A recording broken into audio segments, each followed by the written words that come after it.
ಆದ SSLC ವಿದ್ಯಾರ್ಥಿಗಳೇ ಹಾಗೂ ಪೋಷಕರೇ, ಇಲ್ಲೊಂದು ಬ್ರೇಕಿಂಗ್ ನ್ಯೂಸ್ ಇದೆ. ಅದೇನಪ್ಪ ಅಂತ ಹೇಳಿದ್ರೆ, ಇನ್ನು ಮುಂದೆ ನಿಮ್ಮ ಪರೀಕ್ಷೆಗಳು 625 ಅಂಕಗಳ ಬದಲಿಗೆ ಕೇವಲ 525 ಅಂಕಗಳು ನಡೆಯುತ್ತೆ.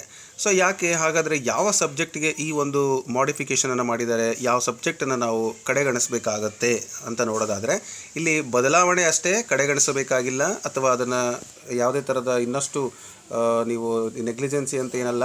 ಆದರೆ ನಿಮ್ಮ ಒಂದು ಕೋರ್ ವಿಷಯಗಳಿಗೆ ಸಂಬಂಧಪಟ್ಟಂತೆ ಯಾವುದೇ ಥರದ ಬದಲಾವಣೆ ಇಲ್ಲ. ಆದರೆ ಲ್ಯಾಂಗ್ವೇಜ್ಗೆ ಸಂಬಂಧಪಟ್ಟಂತೆ ತೃತೀಯ ಭಾಷೆ ಹಿಂದಿ ಏನಿತ್ತು, ಸೊ ಆ ಒಂದು ಹಿಂದಿ ಭಾಷೆಯಲ್ಲಿರ್ತಕ್ಕಂಥ ಅಂಕಗಳನ್ನು ಈ ಒಂದು ಟೋಟಲ್ ಕೌಂಟಿಗೆ ಕೈ ಬಿಟ್ಟಿದ್ದಾರೆ. ಬದಲಿಗೆ ಏನು ಮಾಡಿದ್ದಾರೆ ಅಂತ ಹೇಳಿದರೆ, ಅಲ್ಲಿ ಟೋಟಲ್ ಅಂಕಗಳಲ್ಲಿ ನಮಗೇನು ಮಾಡಿದ್ದಾರೆ, ಗ್ರೇಡನ್ನು ತೊಗೊಂಬಂದಿದ್ದಾರೆ. ಅದು ಗ್ರೇಡ್ ABCD ಅಂತಕ್ಕಂಥ ಗ್ರೇಡ್ಗಳನ್ನು ಕೊಡ್ತಾರೆ. ಸರ್ ಹಾಗಾದರೆ ಹಿಂದಿ ಮಾತ್ರನಾ? ಇಲ್ಲ, ತೃತೀಯ ಭಾಷೆ ಯಾವುದೇ ಇದ್ದರೂ ಕೂಡ, ಹಿಂದಿ, ಸಂಸ್ಕೃತ ಅಥವಾ ಇತ್ಯಾದಿ ಭಾಷೆ ಯಾವುದೇ ಭಾಷೆ ಇದ್ದರೂ ಕೂಡ ಅದನ್ನು ಸ್ಕೋರನ್ನು ಟೋಟಲ್ ಸ್ಕೋರಿಗೆ 625 ಅಂಕಗಳಲ್ಲಿ ತೆಗೆದುಕೊಳ್ಳಲ್ಲ. ಬದಲಾಗಿ 525 ಅಂಕಗಳನ್ನು ಹೊಸ ಪದ್ಧತಿಯಲ್ಲಿ ತೆಗೆದುಕೊಳ್ತಾ ಇದ್ದಾರೆ. ಅದು ಈಗಿನಿಂದಲೇ ಜಾರಿಗೆ ಬಂದಿದೆ.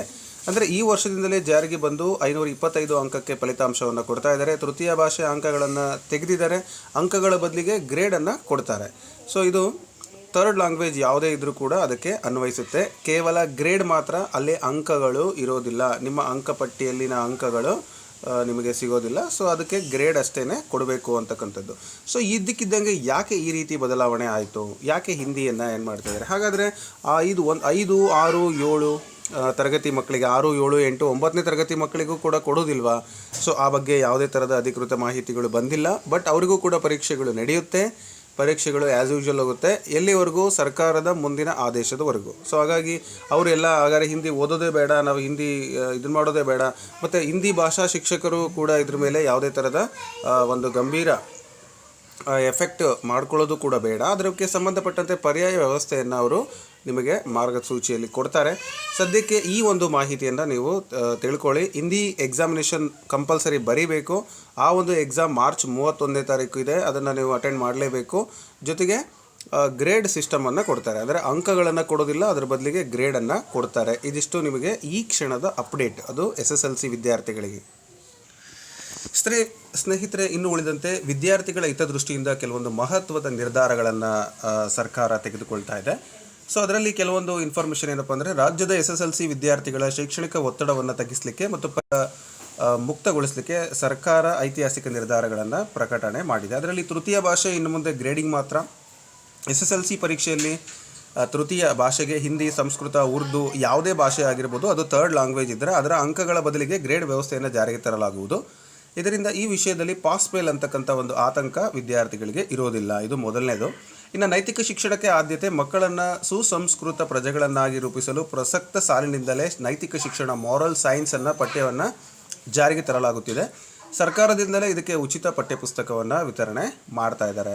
ಇನ್ನು ಮಕ್ಕಳ ಡಿಜಿಟಲ್ ಸುರಕ್ಷತೆ, 16 ವರ್ಷದೊಳಗಿನ ಮಕ್ಕಳಿಗೆ ಸೋಷಿಯಲ್ ಮೀಡಿಯಾ ಬಳಕೆಯ ನಿರ್ಬಂಧದ ಬಗ್ಗೆ ಸದನದಲ್ಲಿ ಗಂಭೀರ ಚರ್ಚೆ ನಡೆದಿದ್ದು, ಪೋಷಕರು ಈ ಬಗ್ಗೆ ಜಾಗೃತಿ ವಹಿಸಬೇಕಂತ ಹೇಳಿ ಕಳಕಳಿಯಿಂದ ವಿನಂತಿಯನ್ನು ಮಾಡ್ಕೊಳ್ತಾ ಇದ್ದಾರೆ. ಯಾಕೆಂದರೆ ಮಕ್ಕಳು ಮೊಬೈಲ್ ಬಳಕೆಯಿಂದ ಅವರು ಬೇರೆ ಬೇರೆ ದಾರಿ ತಪ್ಪುವಂಥದ್ದು ಅಥವಾ ಅನ್ವಾಂಟೆಡ್ ಥಿಂಗ್ಸ್ಗಳ ಕಡೆಗೆ ಹೆಚ್ಚಿನ ಒಂದು ಗಮನವನ್ನು ಕೊಡುವಂಥದ್ದು ಆಗ್ತಾ ಇದೆ. ಹಾಗಾಗಿ ಅದಕ್ಕೆ ಸಂಬಂಧಪಟ್ಟಂತೆ ಪೋಷಕರು ಹೆಚ್ಚಿನ ಜಾಗೃತಿಯನ್ನು ವಹಿಸಬೇಕು ಅನ್ನೋ ಒಂದು ಮಾಹಿತಿಯನ್ನು ಅಲ್ಲಿ ಕೊಡ್ತಾ ಇದ್ದಾರೆ. ಇದಿಷ್ಟು ಈ ಕ್ಷಣದ ಒಂದಷ್ಟು ಅಪ್ಡೇಟ್ಗಳು ಅಂತ ಹೇಳ್ತಾ, ಮುಂದಿನ ವಿಡಿಯೋದಲ್ಲಿ ಮತ್ತಷ್ಟು ಮಾಹಿತಿಯೊಂದಿಗೆ ನಿಮ್ಮನ್ನು ಭೇಟಿಯಾಗ್ತೀನಿ.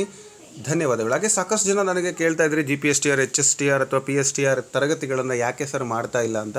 ಖಂಡಿತವಾಗಿ ಮಾಡ್ತೀನಿ.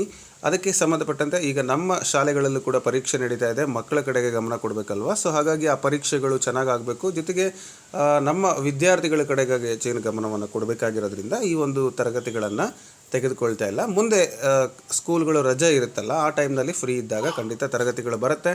ಹಾಗಾದರೆ ಸರ್ ಈಗ ಏನು ಓದಬೇಕು, ನಾವು ಯಾವ ರೀತಿಯ ಅಭ್ಯಾಸ ಮಾಡಬೇಕು? ನಾನು SSLC ವಿದ್ಯಾರ್ಥಿ ಇದ್ದೀನಿ, ನನಗೆ ಏನಾದರೂ ಗೈಡೆನ್ಸ್ ಸಿಗುತ್ತಾ? ಅಥವಾ ಕೆಲವರು ಶಿಕ್ಷಕರ ಹುದ್ದೆ ಆಕಾಂಕ್ಷಿಗಳು ಕೂಡ ಸಾಕಷ್ಟು ಅಭ್ಯಾಸವನ್ನು ಮಾಡ್ತಿರ್ತೀರಿ.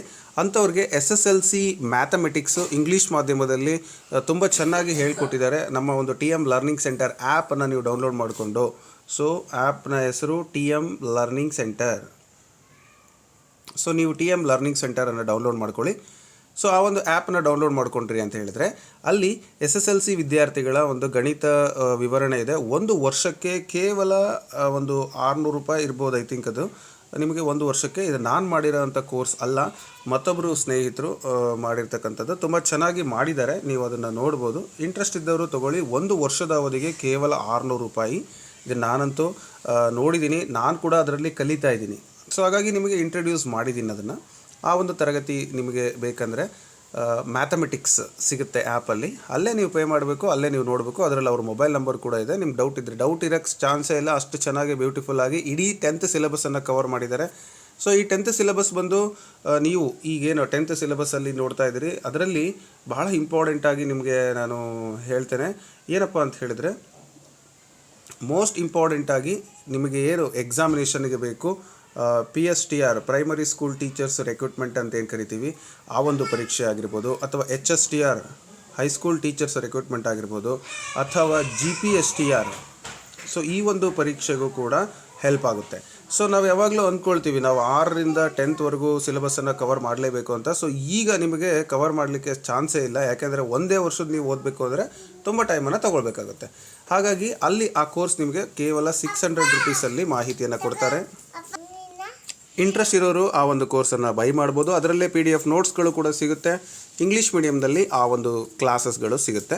ಈಗ ಆಲ್ರೆಡಿ ಸಾಕಷ್ಟು ಜನ ಸ್ಟೂಡೆಂಟ್ಸ್ಗಳು ಅದನ್ನು ಬೈ ಮಾಡಿದ್ದಾರೆ ಮತ್ತು ಒಳ್ಳೆ ಒಪಿನಿಯನ್ ಕೂಡ ಕೊಟ್ಟಿದ್ದಾರೆ. ಹಾಗಾಗಿ ನಾನು ಆ ಒಂದು ಕೋರ್ಸ್ನ ನಿಮಗೆ ಇಂಟ್ರಡ್ಯೂಸ್ ಮಾಡ್ತಾ ಇದ್ದೀನಿ.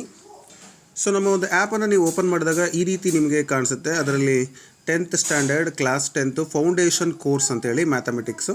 ಸೊ ಈ ಒಂದು ಕೋರ್ಸ್ ಬಂದು CBSE ಪ್ಯಾಟರ್ನನ್ನು ಹೊಂದಿದೆ. ಅದರಲ್ಲಿ CBSE ಸಿಲೆಬಸ್ ಏನು ಚೇಂಜ್ ಆಗಿಲ್ಲ. 2021-22ರಲ್ಲಿ ಈ ಕೋರ್ಸ್ನ ಅವರು ಬಿಲ್ಡ್ ಮಾಡಿದ್ದಾರೆ. So foundation course for class 10th mathematics by Yashdeep sir ಅಂಥೇಳಿ, ಯಶ್ದೀಪ್ ಸರ್ ಅವರು ಈ ಒಂದು ತರಗತಿಗಳನ್ನು ಮಾಡಿದ್ದಾರೆ. ಎಲ್ಲವೂ ಕೂಡ HD ಒಂದು ವಿಡಿಯೋ ಇದ್ದಾವೆ. ಥಿಯರಿ ಮತ್ತು ಪ್ರಾಬ್ಲಮ್ ಸಾಲ್ವಿಂಗ್ ಲೆಕ್ಚರಿಂಗ್ ಇದೆ. ಸಿಲೆಬಸ್ ಪ್ರಕಾರ ಇದೆ. Chapter wise exam pattern question exercise ಮಾಡಿದ್ದಾರೆ. ಚಾಪ್ಟರ್ ವೈಸ್ PDF ಬುಕ್ಸ್ಗಳು ಕೂಡ ನಿಮಗೆ ಸಿಗುತ್ತೆ. ಆನ್ಲೈನ್ ಟೆಸ್ಟ್ ಇಂಪಾರ್ಟೆಂಟ್ ಕ್ವಶನ್ಸ್ ಇರುತ್ತೆ. ಡೌಟ್ ಕ್ಲಿಯರಿಂಗ್ ಮಾಡ್ತಾರೆ. ಜೊತೆಗೆ ನೋ ಇಂಟರ್ನೆಟ್ ರಿಕ್ವೈರ್ಡ್, ಇದರಲ್ಲಿ ಕೂಡ ನಿಮಗೆ ಇಂಟರ್ನೆಟ್ ಇಲ್ಲದಾಗೂ ಕೂಡ ಈ ತರಗತಿಗಳನ್ನು ನೋಡಲಿಕ್ಕೆ ಅವಕಾಶವನ್ನು ಕೊಡ್ತಾರೆ. ಮೊದಲೇ ಡೌನ್ಲೋಡ್ ಮಾಡಿ ಇಟ್ಕೋಬೇಕು. ಸೊ 24/7 ಆನ್ಲೈನ್ ಸ್ಟ್ರೀಮಿಂಗ್ ಕೋರ್ಸ್ ಇದು ನಿಮಗೆ ಅವೈಲಬಲ್ ಇರುತ್ತೆ. ಸೊ ಆ್ಯಂಡ್ರಾಯ್ಡ್ ಮೊಬೈಲ್ಗಳು ಯಾವುದೇ ಇದ್ದರೂ ಕೂಡ ನೀವು ಇದನ್ನು ತೊಗೋಬೋದು. ಹಾಗಾಗಿ ಸೊ ನಿಮಗೆ ಈ ತರಗತಿಗಳು ಬೇಕು ಅಂದರೆ ನಮ್ಮ ಒಂದು ಆ್ಯಪ್ನಲ್ಲಿ ಅವೈಲೇಬಲ್ ಇದೆ. 78 ತರಗತಿಗಳು, 15 PDF ಫೈಲ್ಗಳು ಸಿಗುತ್ತೆ. ಅವರ ಮೊಬೈಲ್ ನಂಬರ್ ಕೂಡ ಇದೆ. ನಿಮಗೆ ಕೋರ್ಸ್ ಪ್ರೈಸ್ ಬಂದು ಸ್ಟೂಡೆಂಟ್ ಪ್ರೈಸ್ ಬಂದು ಎಷ್ಟಿದೆ, 614 ರೂಪಾಯಿ ಐ ಥಿಂಕ್. ಅದನ್ನ ಇಂಟರ್ನೆಟ್ ಚಾರ್ಜಸ್ ಸೇರಿ ಅಷ್ಟಾಗುತ್ತೆ. ತುಂಬ ಕಮ್ಮಿ ಅಮೌಂಟಲ್ಲಿ ನಿಮಗೆ ಈ ಒಂದು ತರಗತಿ ಸಿಗುತ್ತೆ ಅಂತ ಹೇಳ್ತಾ, ಸೊ ಕಂಟೆಂಟ್ಗಳನ್ನು ಕೂಡ ನೀವು ನೋಡ್ಬೋದು. ರಿಯಲ್ ನಂಬರ್ಸಿಂದ ಹಿಡಿದು ಪಾಲಿನಾಮಿಯಲ್ಸು ಎಲ್ಲ ತರಗತಿಗಳು, ಲೀನಿಯರ್ ಇಕ್ವೇಷನ್ನು, ಕ್ವಾಡ್ರಾಟಿಕ್ ಇಕ್ವೇಷನ್ನು, ಸಿಮಿಲರ್ ಟ್ರಯಾಂಗಲ್ಸು, ಸರ್ಕಲ್ಸು ಇದೆ. ಚೆನ್ನಾಗಿದೆ. ನಾನು ಕೂಡ ಇದನ್ನು ಅಭ್ಯಾಸ ಮಾಡಿದ್ದೀನಿ. ಅಲ್ಲಲ್ಲೇ PDF ನೋಟ್ಸ್ಗಳು ಕೂಡ ಇದ್ದಾವೆ. ನೀವು ಈ ಒಂದು ತರಗತಿಯನ್ನು ಬೇಕಾದರೆ ಬೈ ಮಾಡಿ ಅಥವಾ ನಿಮ್ಮ ಸ್ನೇಹಿತರಿಗೂ ಕೂಡ ತಿಳಿಸ್ಕೊಡಿ. ಇದು SSLC ಒಂದು ಪ್ಯಾಟರ್ನನ್ನು ಹೊಂದಿರತಕ್ಕಂಥ ಒಂದು ತರಗತಿ. ಸೊ PT ಲೈವ್ ಅಂತಕ್ಕಂಥ ಒಂದು ಆ್ಯಪ್ನಲ್ಲಿ ಅವ್ರು ಕೊಟ್ಟಿದ್ದರು. ಬಟ್ ನಾನು TM ಲರ್ನಿಂಗ್ ಸೆಂಟರಲ್ಲಿ ಈ ಒಂದು ತರಗತಿಯನ್ನು ಇಂಟ್ರಡ್ಯೂಸ್ ಮಾಡ್ತಾ ಇದ್ದೀನಿ. So foundation course IIT JEE mathematics foundation course ಇದೆ ಇದು. ಸೊ ನಿಮ್ಗೆ ಬೇಕಂದರೆ ಈಗಲೇ ಬೈ ಮಾಡ್ಬೋದು. ಧನ್ಯವಾದಗಳು. ಸೊ ನಮ್ಮ ಆ್ಯಪ್ನ ಲಿಂಕನ್ನು ಡಿಸ್ಕ್ರಿಪ್ಷನಲ್ಲಿ ಕೊಟ್ಟಿರ್ತೀನಿ, ಅಲ್ಲಿ ನೀವು ಹೋಗಿ ಆ್ಯಪ್ನ ಡೌನ್ಲೋಡ್ ಮಾಡ್ಕೊಳ್ಳಿ. ಧನ್ಯವಾದಗಳು.